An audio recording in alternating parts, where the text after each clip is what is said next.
Manakop na ang kapulisan sa Davao City sa mga wala nagasuot og face shield sa mga pampublikong sakyanan.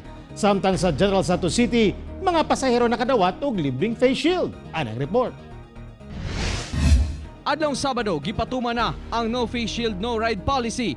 Subay sa memorandum sa LTFRB aron masigurong luwas sa COVID-19 ang mga nagasakay sa mga public utility vehicles ug uban pang pampublikong transportasyon.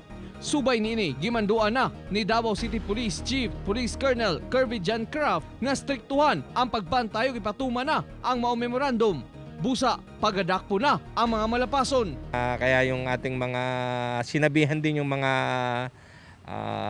operators, drivers association na wag talaga silang magsakay ng mga pasahero na walang face shield. Ang mga driver sa pampublikong sakyanan miangal kay delikado kuno ang ubang face shield kay makadistract sa pagmaneho. Sud kay may hangin, malupad man siya. Lisod yun. Kaya ang pananaw, Murag lahi yun siya kay murag na may grado ang facial good. Sir, pero lisura yun sir. ano man? Lisod kayo kay hanap-hanap ng atong pagtanaw kay sa gabal man ang silupin. Kung atong butangan pag yun tap-tap wala na. Gamay ra bikil na to diha sir. Tungod niini, gipagula sa Davao City LGU ang guidelines nga ang mga driver pwede nang dili mag-face shield sulod sa ilang jeep. Basta lang na ay barrier sa ilang likod. Apan ang mga pasahero, dili pasakyon kung walay mask o walay shield. Hinoon, sumala sa DCPO sukad sila nagstrikto sa no face shield, no ride policy. Wala pa sila nasita o nadakpang malapason.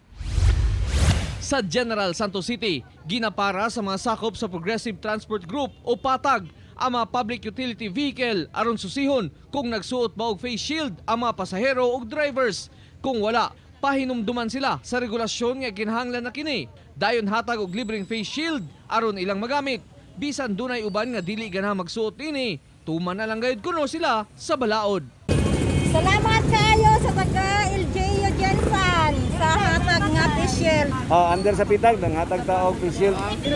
Katong ato mga pasahero nga walay face shield. Apan kining tricycle driver nga si Rolando Sundo, mas gipili niyang magsuot og improvised face shield nga ginama sa water bottle. Gawas nga makadaginot og kwarta aron ipalit og face shield. Mas komportable kuno kining suoton. Inay panglabay ang mga plastic bottle, himuon na lang face shield, maminusan pa ang basura.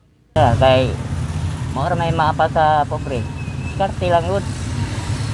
Okay man eh kontra sa kwan. Kaya dili init, bugnaw.